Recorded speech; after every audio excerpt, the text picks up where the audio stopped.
Bismillahirrahmanirrahim. Assalamualaikum warahmatullahi wabarakatuh.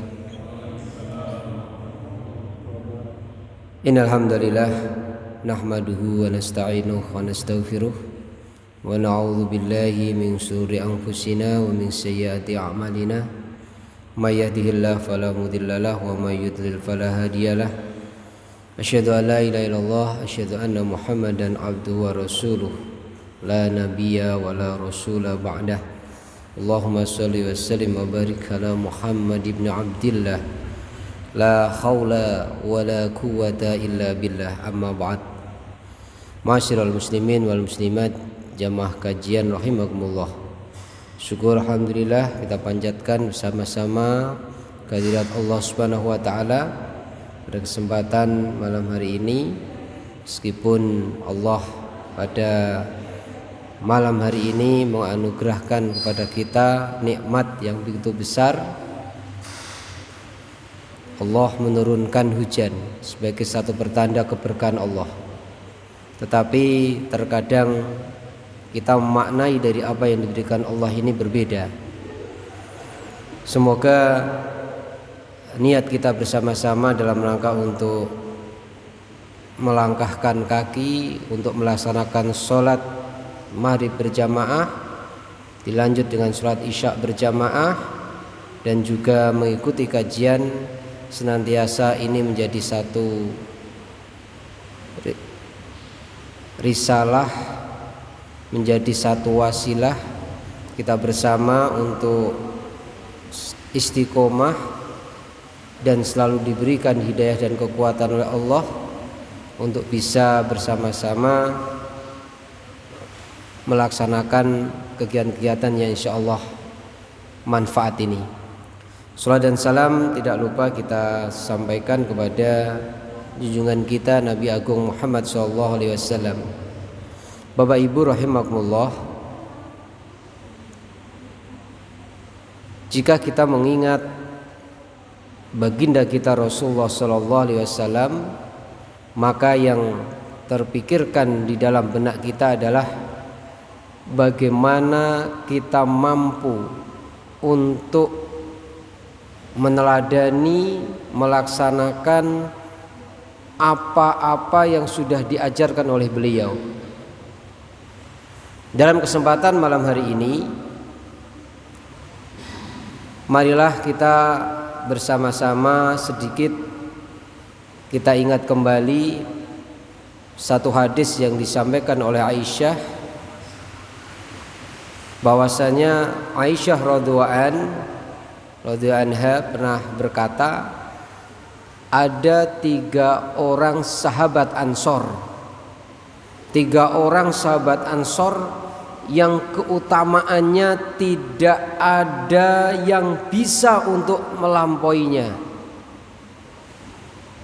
Keistimewaan 3 Ansor ini siapa? Yang pertama adalah Sa'ad bin Mu'ad. Barangkali hadirin wal hadirat rahimakumullah dalam hal ini pernah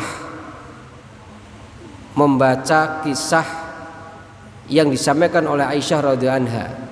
Siapa Sa'ad bin Mu'ad? Sa'ad bin Mu'ad ini adalah salah satu sahabat Ansor yang wafat setelah perang Khandaq, di mana jenazahnya ini diantar 70.000 malaikat. Subhanallah. Bahkan Rasulullah SAW tergesa-gesa untuk menyolatinya. Kemudian ketika ditanya oleh sahabat, ada apa gerangan Rasulullah tergesa-gesa, agar Rasulullah tidak kedahuluan dalam rangka untuk mengantarkan sekaligus menyolati jenazahnya Sa'ad bin Mu'ad. Lalu yang kedua yang disampaikan oleh Aisyah radhiyallahu anha adalah Usaid bin Khudair. Usaid bin Khudair ini salah seorang sahabat Ansor yang luar biasa bacaan Al-Qur'annya. Bahkan sangat bagusnya sampai dipuja oleh para malaikat juga. Subhanallah. Memang kalau dalam hal kehidupan kita sehari-hari, alhamdulillah Bapak Ibu, kita sudah sering mendengar bacaan Al-Quran yang sungguh luar biasa. Lantunannya sungguh sangat merdu, tetapi bukan hanya sekedar merdu, tetapi secara makharijul hurufnya juga sesuai. Sehingga ketika kita ini mendengarkan, lama kita mendengar ini tidak terasa. Mungkin inilah yang terjadi pada Usaid bin Khudair, sehingga diistimewakan oleh baginda Rasulullah SAW sebagai sahabat yang keutamaannya tidak bisa dilampaui oleh siapapun. Nah, lalu yang ketiga siapa? Yang ketiga adalah Abbad bin Bishr. Nah, Abbad bin Bishr ini yang barangkali sudah pernah kita dengar kisah-kisah beliau, bahwasanya ketika selesai yang disebut dengan perang Dzatur Riqa, pasukan Rasulullah dan para sahabatnya saat itu bermalam di sebuah lembah. Di sebuah lembah, kemudian Rasulullah menawarkan, kira-kira siapa yang akan berjaga pada malam hari ketika Rasulullah dan para sahabat yang setelah lelah berperang itu kemudian menjaganya. Apa yang disampaikan salah satunya adalah Abbad bin Bishr ini menawarkan diri. Bahkan ketika beliau sedang menjaga, di sela-sela giliran dia menjaga dengan sahabat Amir, kalau kita baca di beberapa kisah itu, beliau ini gilirannya adalah tengah malam ke atas sampai dengan puncak malam, sedangkan sahabat yang satunya ini dari mulai awal malam sampai setengah malam gitu ya. Nah, ketika menunggu giliran, yang dilakukan oleh Abbad bin Bishr ini adalah sebagaimana yang sudah istiqomah dia lakukan, dia melaksanakan sholat qiyamul lail. Saat itu yang dia baca adalah surat Al-Kahfi. Nah, pada saat dia laksanakan sholat, ternyata sahabatnya yang jaga ini tidak terasa terlelap tidur. Saking capeknya, kemudian dia terlelap tidur, tidak berpesan kepada Abbad bin Bishr yang sedang melaksanakan sholat karena menunggu giliran nanti. Nah, pada saat Abbad bin Bishr ini melaksanakan sholat lail, maka ternyata dia dihujami oleh panah, dipanah oleh musuh. Pada saat dia melakukan sholat, panah menancap di dadanya. Kemudian apa yang dia lakukan? Beliau cabut pada saat dia melakukan sholat. Kemudian dipanah lagi oleh musuh, sampai kemudian 3 kali dia terkena panah. Baru setelah itu dia memberitahu kepada sahabatnya. Apa kata sahabatnya? Kenapa Abbad bin Bishr ini tidak pada saat sholat kemudian tidak memberitahu kalau sedang ada bahaya dari musuhnya? Apa yang dilakukan oleh Abbad bin Bishr? Beliau mengatakan bahwasanya beliau sedang nikmat-nikmatnya melaksanakan sholat, bahkan di dalam keinginannya itu ingin menyelesaikan satu surat Al-Kahfi.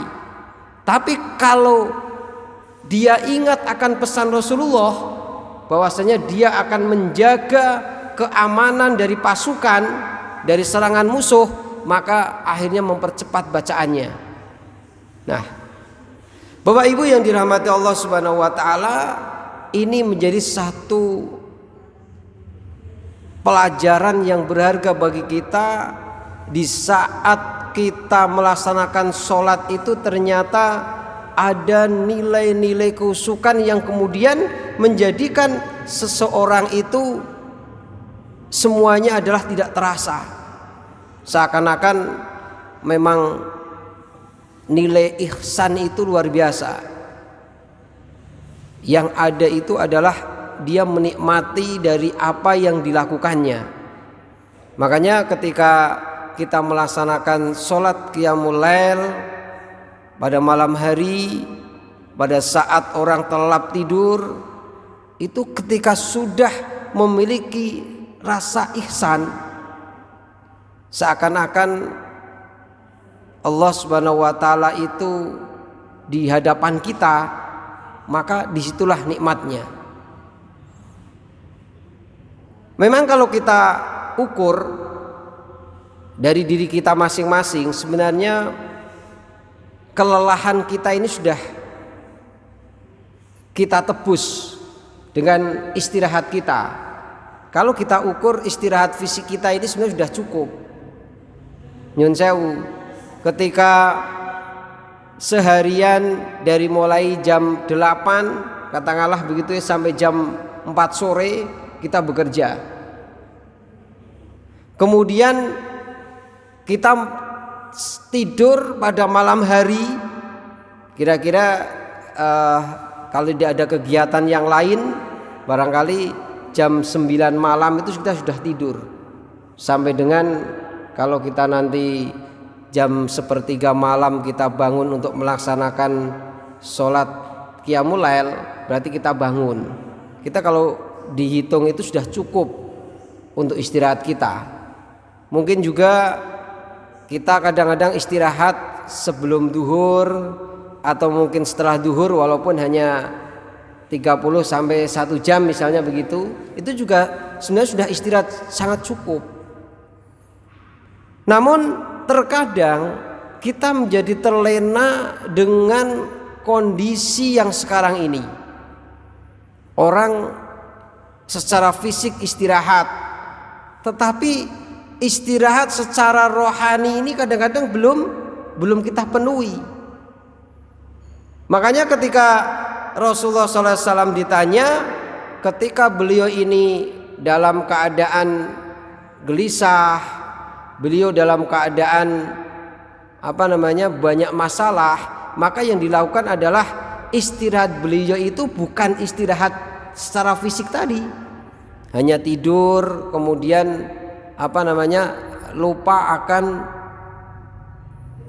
melaksanakan sesuatu yang mendekatkan diri pada Allah. Tetapi justru yang dilakukan Rasulullah adalah ketika ingin istirahat beliau secara rohani, itu dengan melaksanakan amalan-amalan kebaikan. Sholat itu menjadi suatu istirahat bagi Rasulullah. Ini yang sering sudah kita sampaikan kepada Bapak Ibu yang dirahmati Allah. Kenapa demikian? Ya karena untuk memberikan hiroh, semangat kita dalam rangka bahwa sholat 5 waktu itu merupakan bagian dari kita untuk menjadi orang yang lebih tenang. Maka ketika orang kok rutin melaksanakan sholat wajib misalnya gitu ya, makanya kan inna sholata tanha anil fahsya'i wal munkar, itu kan jelas ya. Sesungguhnya sholat itu mencegah dari perbuatan keji dan mungkar. Tetapi nyatanya kok kita ini masih gelisah, kita masih perasaan takut, ya takut, bukan takut kepada Allah, tapi kadang-kadang takut ketika Allah memberikan sesuatu yang tidak kita inginkan, kan itu ya. Takut ketika apa yang diberikan Allah kepada kita ini tidak sesuai yang kita inginkan. Padahal di dalam satu surat ya, surat Al-Baqarah ayat 126, di situ kan disampaikan betul firman Allah itu mengatakan wa asa ang takrahu syai'an wa huwa khairul lakum. Boleh jadi kamu itu membenci sesuatu, padahal hal yang demikian itu baik bagimu. Ini kadang-kadang manusia itu seperti itu. Nah, kemudian dikatakan oleh Allah, wa asa an tuhibbu syai'an wa huwa syarrul lakum. Dan terkadang ketika itu kamu itu menyukai sesuatu, kadang-kadang itu justru yang buruk kan, seperti itu ya. Jadi apa yang dikehendaki Allah itu adalah yang terbaik, bukan sesuai dengan yang kita inginkan kan, seperti itu. Kita inginnya hidup senang, tapi Allah memberikan sesuatu yang tidak sesuai dengan apa yang kita inginkan. Itu adalah sesuatu yang terbaik bagi kita semuanya. Nah, Bapak Ibu yang dirahmati Allah Subhanahu wa taala, maka sebenarnya penting bagaimana kita bisa menjadikan dalam kehidupan kita ini sebagai orang yang senantiasa ihsan dalam segala hal. Terutama adalah bagaimana agar kita bisa menjalankan dari kewajiban kita sebagai hamba Allah melalui sesuatu konsep ihsan, sehingga kewajiban yang berat itu terasa ringan. Kewajiban rutinitas kita ini terasa enak kita laksanakan. Ngaji yo semangat kan, begitu ya. Sholat jamaah yo semangat. Itu kenapa? Karena ada nilai ihsan yang ada di dalamnya. Makanya ada beberapa kategori. Yang pertama itu memang ada hamba Allah yang benar-benar ihsan. Maksudnya itu bagaimana? Ketika melaksanakan amaliyah, beramal soleh itu dengan benar. Tetapi benar itu bukan pada faktor dia yang membenarkan, tetapi benar mengikuti sunnah Rasulullah dan ikhlas untuk melaksanakannya. Itu loh ya. Jadi kebenaran itu bukan karena dia menganggap benar. Kalau sekarang kita rasakan ini kan, kadang orang itu cenderung saya itu udah benar, saya beramal kebaikan, saya menyumbang pembangunan masjid, saya ikut amal jariah, saya membantu tetangga, berarti menganggap bahwa dirinya sudah benar. Tetapi yang dimaksud dengan benar-benar ihsan itu adalah bagaimana kita berbuat, beramal soleh, tetapi dengan kebenaran, betul-betul benar karena mengikuti ajaran baginda kita Rasulullah Shallallahu Alaihi Wasallam. Itu adalah kriteria yang pertama. Lalu kriteria yang kedua, ada orang yang beramal tidak ikhlas. Ya, dia beramal tetapi tidak ikhlas. Dan tentunya tidak mengikuti dari apa yang menjadi tuntunan Nabi. Ya. Melakukan sesuatu hanya ikut-ikutan, tidak mengetahui dasar hukumnya. Ya. Apalagi apa yang dilakukan itu ada nilai tidak ikhlas dan itu tidak sesuai dengan apa yang diajarkan oleh baginda kita Rasulullah Shallallahu Alaihi Wasallam. Itu kategori yang kedua. Lalu kategori yang ketiga itu adalah orang yang beramal dengan ikhlas. Dia ikhlas melaksanakan amaliyah kebaikan itu, tetapi bisa dikatakan salah tadi. Sudah dia rela melakukan amaliyah kebaikan, tetapi ternyata tidak ada dasar hukum, kemudian tidak sesuai dengan apa yang dianjurkan oleh baginda kita Rasulullah Shallallahu Alaihi Wasallam. Yang barangkali ini yang sering terjadi saat-saat sekarang ini. Orang ikhlas melakukan amaliyah dan itu dianggap baik oleh mereka, tetapi ternyata tidak sesuai dengan apa yang diajarkan oleh baginda kita Rasulullah. Nah, Bapak Ibu yang dirahmati Allah Subhanahu wa taala, Ini menjadi salah satu hal yang patut kita cermati. Makanya ada kajian-kajian, kemudian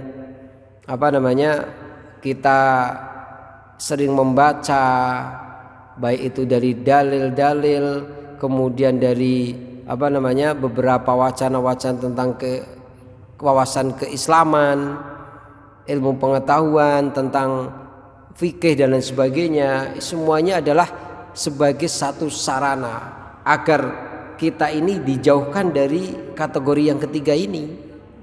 Artinya amalan yang dilakukan itu akan sia-sia. Ya, maka kata Rasulullah, amalan tersebut adalah fahuwa rodun, kan gitu ya. Semua yang dilakukan itu akan tertolak. Kenapa? Karena tidak sesuai dengan apa yang dilakukan, yang diajarkan oleh baginda kita Rasulullah Shallallahu Alaihi Wasallam. Ya memang seperti buih di lautan itu besar, banyak, itu kan, tetapi tidak punya kekuatan sama sekali. Artinya ketika ada ombak ke timur, dia ikut ke timur. Ada ombak ke utara, dia ikut ke utara, selatan ikut ke selatan. Tidak punya pegangan yang kokoh. Ibaratnya apa? Yang penting saya ngikut, entah benar entah salah. Maka orang seperti ini adalah orang-orang yang memang tidak pernah mengikuti kajian-kajian keislaman atau menambah wawasan-wawasan keilmuannya. Wallahu a'lam bishawab.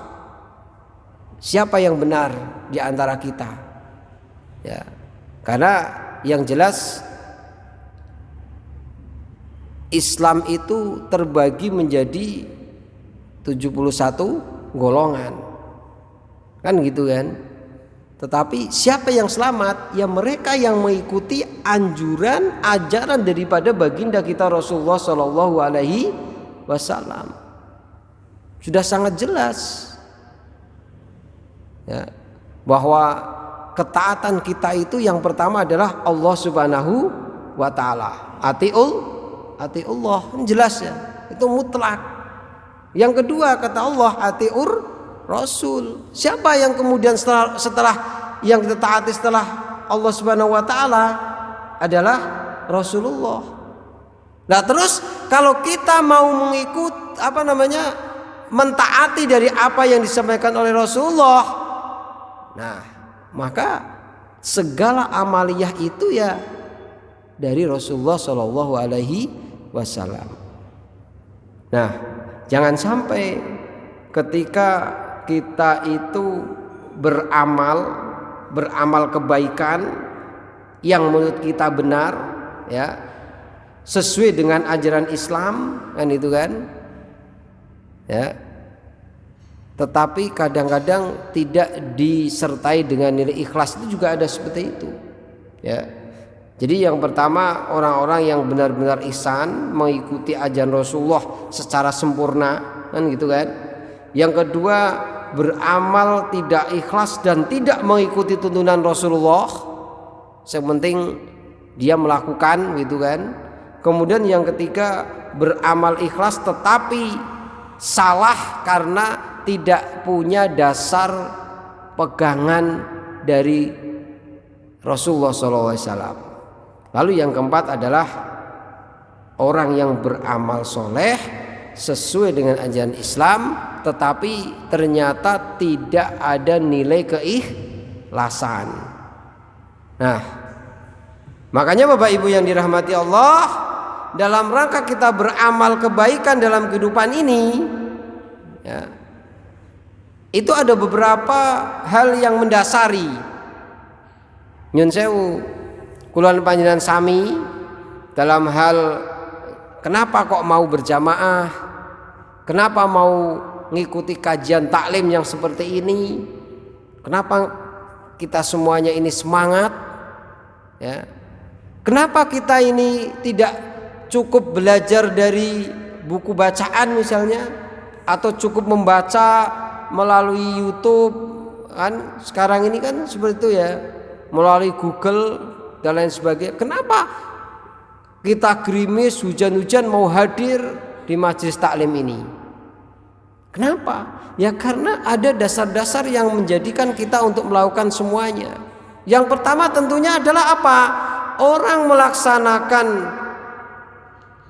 apa yang namanya amaliyah itu karena yang jelas rasa syukur kepada Allah Subhanahu wa taala. Karena kita mensyukuri. Makanya disampaikan la in syakartum la azidanakum wa la in kafartum inna adzabi lasyadid. Kan seperti itu Bapak Ibu. Intinya nopo? Intinya adalah bahwa orang yang senantiasa bersyukur kepada Allah Subhanahu wa taala maka akan diberikan nikmat yang sungguh luar biasa berlipat ganda. Dan siapa yang kufur nikmat maka akan diberikan azab. Nah, saya panjenengan semuanya dalam rangka bersemangat melaksanakan amaliyah kebaikan itu ya karena Allah masih memberikan kesempatan kita untuk menikmati kehidupan dunia ini. Ya. Mungkin Bapak Ibu yang dirahmati Allah Subhanahu wa taala, sebagai wujud rasa syukur itu bisa digambarkan di dalam salah satu surat Saba. Surat Saba ayat 13 itu tentang kisah ya Nabi Sulaiman yang diberikan oleh Allah kekuatan keistimewaan untuk bisa bergaul dengan mereka, berbicara dengan binatang dan makhluk-makhluk gaib lainnya yang tentunya tidak semua orang itu bisa. Apa yang disampaikan di situ?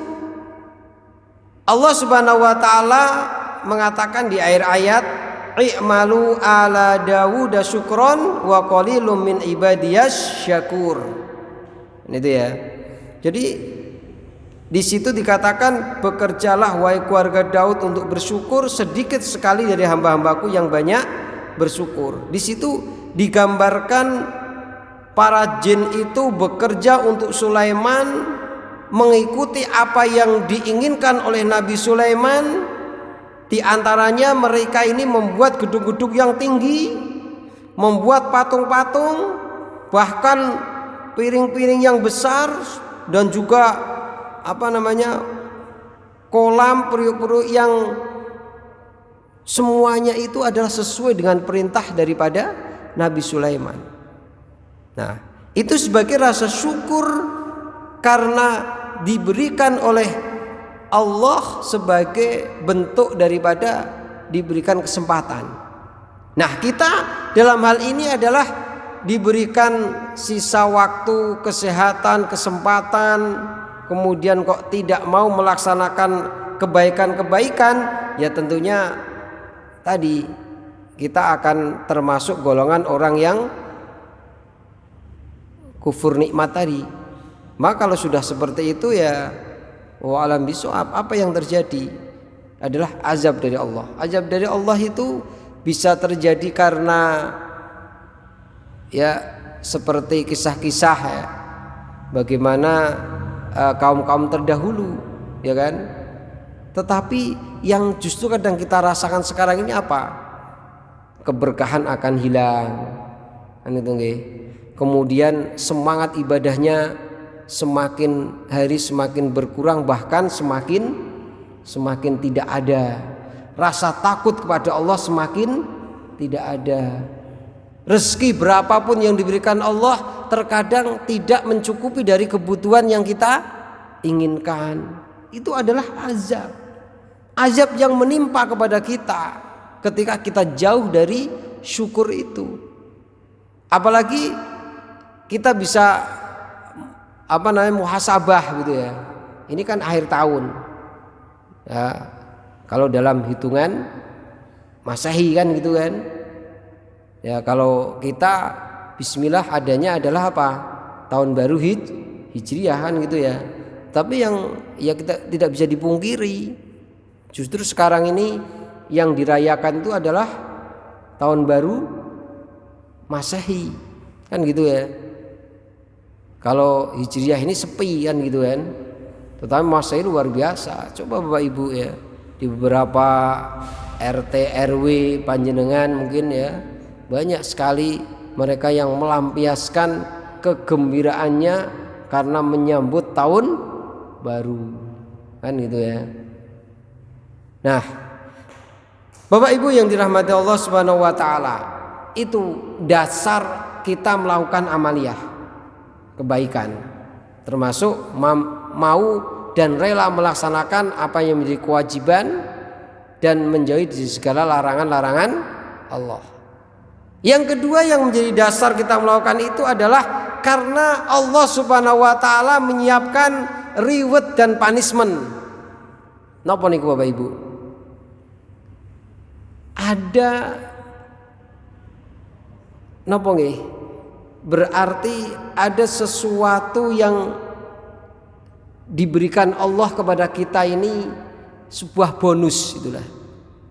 Jadi siapa yang mau melaksanakan perintah-perintahnya dan menjauhi larang-larangannya, maka kata Allah akan diberikan reward, bonus dari Allah. Apa itu? Adalah pahala yang mengalir, kan itu kemudian surga yang akan dia nikmati. Maka kalau ada orang dikatakan seperti ini, dikasih pilihan, kamu itu mau minta apa? Kok sholatmu, ibadahmu, amaliyahmu kok luar biasa bagusnya? Ya, kan seperti itu. Apa yang disampaikan? Ya, karena ingin mengharapkan bonus dari Allah berupa surga. Cobi jenengan berbondong-bondong ke masjid melaksanakan sholat jamaah, itu apa maksudnya? Kalau tidak ingin mengharapkan surganya Allah Subhanahu wa taala. Nah, kemudian yang kedua, Allah juga memberikan punishment, hukuman bagi orang yang melanggarnya. Sudah sangat jelas.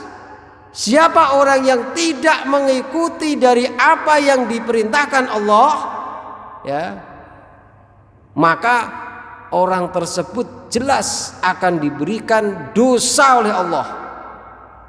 Dan dosa itu semakin menumpuk, maka Allah memberikan satu hukuman, akan dimasukkan ke dalam neraka.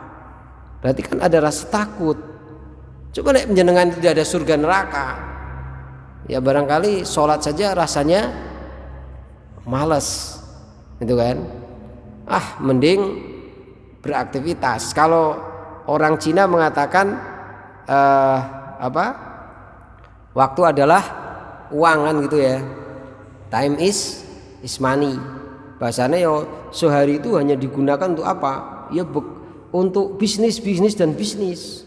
Bahkan orang Cina itu dikatakan kesuksesannya luar biasa. Kenapa? Karena memanfaatkan waktu-waktu dengan sebaik-baiknya. Bahkan 5 menit saja dia tidak menyia-nyiakannya.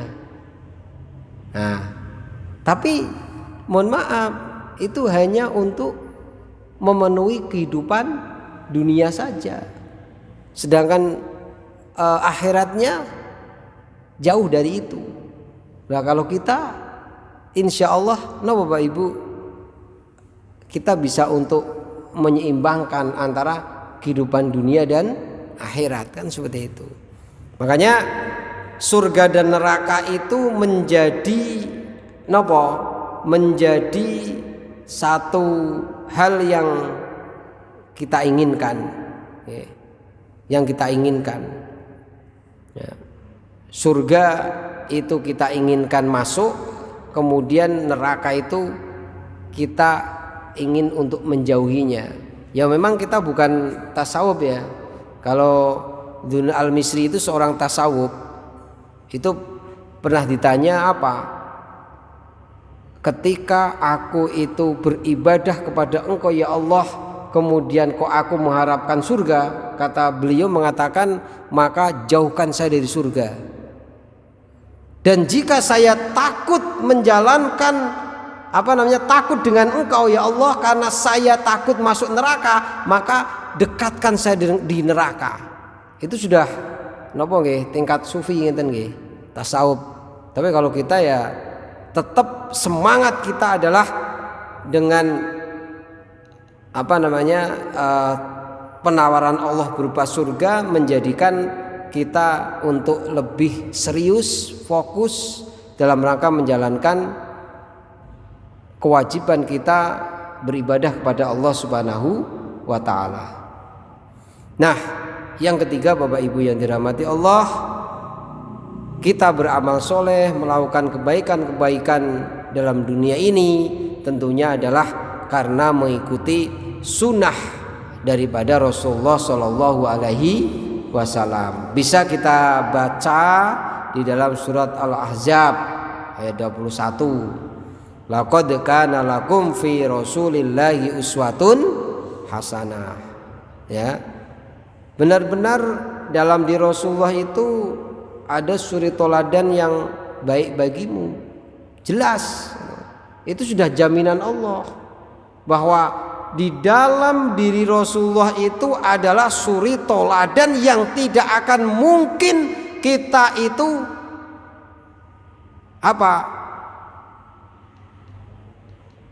menginginkan sesuatu yang tidak pas. Pasti semuanya pas apa yang dilakukan oleh baginda kita Rasulullah Shallallahu Alaihi Wasallam. Nah, ini sudah luar biasa. Kenapa? Bagi orang-orang yang mau meneladani baginda kita Rasulullah, jelas kata Allah akan didatangkan rahmat. Ya. Akan dihadirkan rahmat, termasuk apa? Bagi orang-orang yang selalu mengingat Allah. Ya, karena memang yang dilakukan oleh baginda kita Rasulullah SAW itu adalah kebaikan-kebaikan yang kemudian secara ujungnya adalah ketaatan kepada Allah Subhanahu wa ta'ala. Makanya kalau dalam kehidupan kita sehari-hari kadang nyun sewu nggih, kita kan sering membanding-bandingkan ya. Sebenarnya sholatnya kita dengan orang yang nyun sewu nih, dari segi fisik itu lebih baik yang mana? Sebagai contoh ya, orang yang bekerja di kantor hanya duduk itu kan, kemudian dibandingkan dengan orang yang seharian bekerja di teriknya panas matahari, bahkan di guyur hujan yang luar biasa lebatnya, kemudian dalam hal melakukan ibadah itu lebih baik mana? Kan itu ya. Maka bisa dikatakan apa?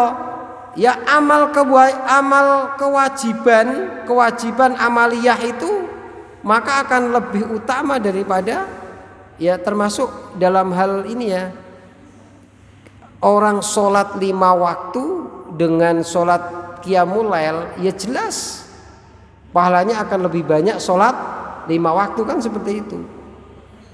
Nah, semuanya kan ada takarannya, termasuk orang yang melakukan amaliyah dengan itu sulitnya dia lakukan, itu ya akan lebih banyak pahalanya daripada mudah. Makanya ketika sholat 5 waktu pada saat musim hujan itu akan lebih berat pahalanya dibanding pada saat kita kondisi cuaca cerah, kan itu ya. Sholat subuh udan, ngeten nggih, itu pahalanya akan lebih besar daripada kita melaksanakan sholat tetapi dengan mudah kita lakukan. Kalau sekarang ini kan orang tidak ada kendala jauh itu kan tidak ada. Buktinya sekarang yang jauh nggih dipermudah dengan kita punya kendaraan, kan seperti itu. Tidak ada istilah alasan kenapa tidak sholat jauh dari masjid, rumahnya jauh di sana, kira-kira setengah kilo. Sekarang sudah tidak menjadi alasan. Kan ngeten Bapak Ibu. Nah, itulah Bapak Ibu yang dirahmati Allah, beberapa hal yang barangkali menjadi perhatian kita bersama. Intinya adalah kebenaran itu bukan diukur dari pribadinya masing-masing. Kebenaran itu adalah karena mutlak itu dari Allah dan Rasulnya. Sehingga ketika kita itu beramal soleh, beramal kebaikan, maka yang paling penting adalah bagaimana kita bisa melaksanakan amaliyah itu dengan keikhlasan hati, dengan menganggap bahwasanya itu menjadi suatu ketenangan bagi kita, sehingga kita rela dengan mudah untuk melaksanakannya dan tidak menjadi suatu beban berat dalam kehidupannya. Sehingga kalau kita sudah merasakan itu, seberat apapun ujian yang diberikan Allah, seberat apapun cobaan yang diberikan Allah, maka akan sangat ringan kita hadapi. Bahkan disitulah nilai nikmatnya iman, nikmatnya takwa itu bisa kita rasakan. Maka insya Allah itu sudah menjadi satu tanda-tanda kita menjadi orang-orang yang insya Allah akan dimasukkan Allah ke dalam surganya. Amin amin ya robbal alamin. Terima kasih Bapak Ibu yang dirahmati Allah. Semoga kajian kita pada malam hari ini senantiasa Allah meridhoi dan memberikan manfaat barokah sekaligus menambah wawasan bagi kita semuanya. Pada intinya adalah kita belajar bersama, ya.